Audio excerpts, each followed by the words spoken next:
那我们谈一下那个万贵妃哈，万贵妃历史上真有其人哦。然后她跟那个成化皇帝，成皇帝跟她差蛮多岁的哦。然后她是那个被封为贵妃，然后她其实也不是特别漂亮，她其实不是特别漂亮。来找一下万贵妃的图片好了。她其实不是特别漂亮，然后年纪也比成化皇帝还要大，历史上真的不是这样子。然后她控制那个成化皇帝的一切。然后成化皇帝的没有他不行，凡事听他的。然后他收取很多的那个，像梁方就是跟他贿赂他，贿赂很多的那个东西，导致于国库空虚，都被那个梁方搬光光。然后这个事件就是太子有介入调查，这样子。那这个万贵妃其实很少人会以这样的女性来做故事里面这么吃重的哦，她是反派，然后也发挥得很好。这是她的那个造型，她的那个服饰什么都是很标准，明代的贵妃的那个打扮这样子。然后她一直到画到最后面才让她按照正常的历史发展，让她这个死亡这样子。但在故事里面看起来可能有点突兀这样，但历史上真的她就是该走的时候就走了这样子。然后这个是皇上少华跟那个义军的互动，这张画的蛮美的这样子。然后少华是很帅，常常会有这种样子这样子，就是很暧昧的这种状态这样子。其实少华他刚开始也是不知道那个他这个状元的身份，后面他是开始怀疑。他跟那个魁比一样，都自己很会想，心中暗自怀疑、暗自猜疑，甚至猜到他跟皇上的关系、皇太子的关系。当然他们都猜对了，事实上他们两个人真的很暧昧，这样子。然后他就是等于就是在暗中保护大家这样子。这是比较漂亮的一张图案。然后这个是太子啊。皇太子我们讲一下好了，当然他在我们原本陈端生的故事里面是直接出现就是皇上，然后已婚这样子，然后这边皇太子是还没有结婚，然后一直都是很低调，被打压的一个角色这样子。然后在历史上，这个朱佑樘是一个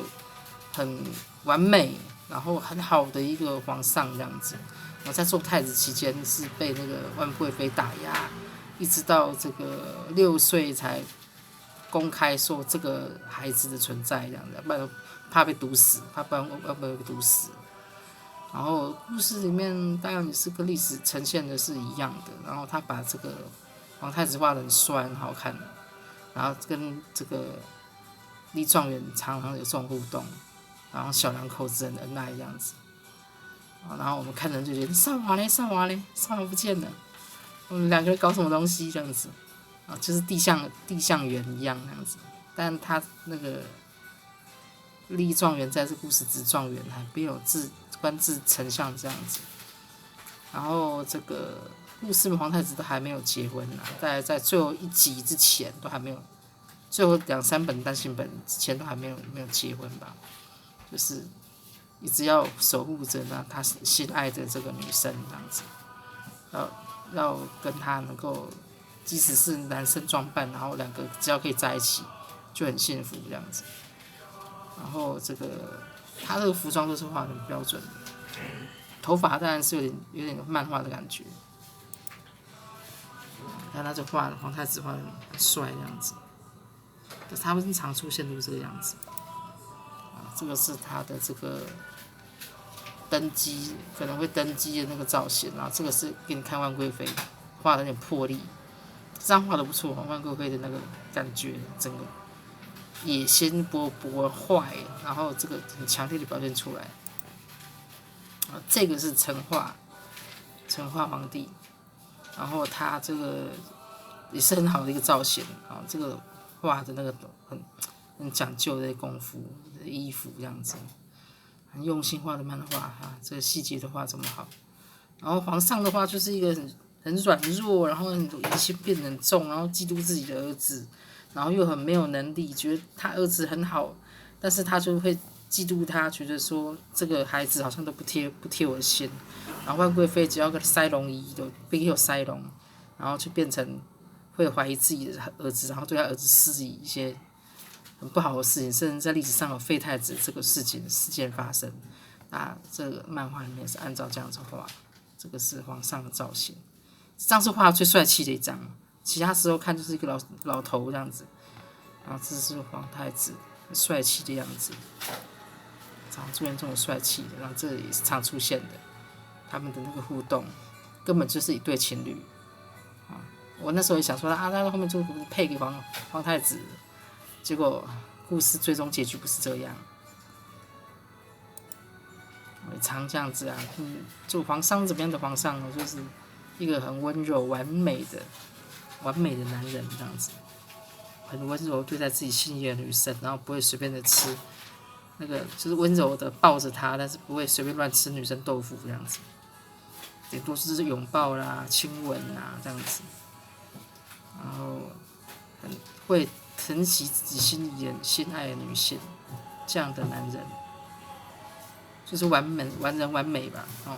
跟我们那个弹词里面的那个皇上啊，差蛮多的。然后这个是艳遇，没有映雪有艳遇，然后艳遇的话刚开始出现是有点夸张，大街上就给扫把牵下去这样子，然后也是一个侠女的那种感觉，会一点功夫。但在后面之后的艳遇都是比较走传统的小家碧玉的路线，这造型看的不是那么喜欢就是她是就是故事里面呈现也是蛮乖的一个女生，然后就是会担心哥哥做的事情，这样子，然后会哥哥在干嘛，就是会担心，会过去看哥哥又跟什么奇怪的人来往之类的。这个是那个万贵妃跟那个李自成说真有其人哦，一个坏道士这样子啊，这个。你看他其实也是画蛮帅的，真有其人的。这个是看头，这个就很好看。看头第8月吧，8月号的，就是那个太子跟丽娟，我们都以为他们可能就会在一起。我们来看下一页好了，这个有几个彩页可以看。这是魁壁，然后这集讲到皇上。万贵妃走掉，万贵妃走掉，彩色页真的很漂亮，难得看到。这是主要人物登场，就不用解释，因为主要人物画的蛮好看的哦。这个是日本的那个月刊上面的。彩稿，看他彩稿。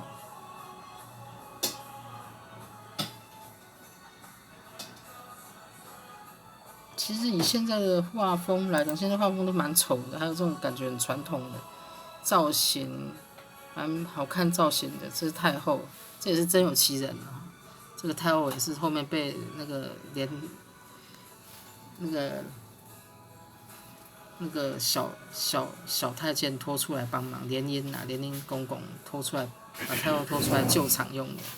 当然，在原著里面，真正的原著里面，太后也是负责救场。那这个里面的话，这真有其事，真有这个太后，是拿出来救场的。看一下，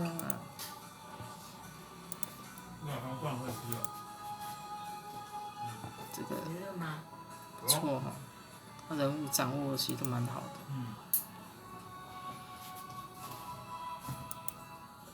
这是艳遇，这张比较不错，艳遇比较不错的一张。艳遇的个性其实跟原著其实也是蛮像，刚开始不太像，后面就比较像。然后这个是皇帝娶张氏张皇后，事实上朱佑樘只有娶一个皇后，然后没有其他的女生。也是感觉上是忠贞的。然后朱佑樘的话，他30几岁就走掉了，所以比较可惜。他是个好皇帝，政治清明。这边画了他结婚的部分。本来皇太子跟那个丽君感情是很好的，然后但是被迫要结婚，他也就只好娶了被安排这个女生啊。你看这女生也很漂亮，贤惠的女生，张皇后其实历史上评价很好。这他们画的那个他们结婚的那个过程，真的就结婚了，这样子你可以看一下。然后这个是最后一回，这已经是当了皇帝的朱佑樘跟他的那个皇后，这个伉俪情深的那个照片。但你要从故事一开始看，他们都是跟那个丽君在一起，感情这么好，可是故事到最后峰回路转，竟然他就改成恢复历史上的那个状态，他娶了张皇后。那读者看都很不习惯，觉得到后面怎么突然这样子没有把他们两个情人配在一起，最后变成这样。那是因为他们姐妹忠于历史原著，还是归还到历史的那个状态，他跟皇后搭配这样子。然后最后把那个少华跟丽娟是配在一起，这是到最后一回才看到的，最后一回才看到的。那拉拉杂杂讲的不是很有重点。他们画到那个日本连载那边画到第28话的时候，让人家担心的一件事发生，就是这个作画的那个妹妹生病。然后整个稿子就停下来，然后汉化组也就没有办法继续汉化下去，然后就很担心他妹妹的那个身体，那希望说身体好，然后可以继续画下去。就听说一休刊好像休刊2年吧，我们那个汉化组都赶上了那个连载的那个，然后他这一次是12月最后一刊，然后他这次汉化组也很快的都翻译出来了，所以我才能够看到整个故事的结局这样子。基本上我是对他的人物造型、人物的设定呢是肯定的，各个人物主要人物的设定都是肯定的，在历史里面，在故事不变之下，然后历史的发展要照常发展，然后人物安插到这个虚构的角色，安插到历史里面发展出来。他如果是连续剧的话，其实也是可以这样搞，只是说你讲这个陈端生的题材来做的话，这是很大胆的，因为陈端生的故事的架构原本在做他们姐妹这个构思加进去，这可能是很大胆的一个尝试。然后少华的部分，我刚才觉得说好像被有点边缘化，但是后来还是把他救回来了。那我想说，少华的这个故事好像刚开始有一半第7集以前都不是那么讨好，或者他姐妹在看原著的时候也比较对这个角色感觉还好，这是有作者思想在里面，但是后来还是把他慢慢救回来，让他有一个好的表现，这样子。那当然啦，这个连载完毕，我会希望说，2019年2号年的那个月历出来的话，我希望可以送他们姐妹一本，慰劳一下他们整个那个连载结束很辛苦，好好慰劳一下，然后写一封信感谢一下他这个多年来的连载，然后终于在身体不好的状态之下，那个休刊又很累这样子，几次休刊，然后甚至休刊2年，又继续连载，很辛苦把它完成。最后面有点仓促啦，但是因为身体不好嘛，那就没有办法说要求他们说要画到细节上，故事要交代到完整，可能又要多个1-2本单行本，那可能身体撑不下去，没办法。那就是有点多灾多难吧，碰到那个喜欢的故事，但是不是卖得很好，然后连载到这个中文版到后面也就停下来，然后只好看日文版，然后后来变成日文版也停住了，也停下来了，提早结束，这个看得很心酸的那个连载这样子。但是本身跟作者已经有一个很好的情谊，所以还是很高兴的，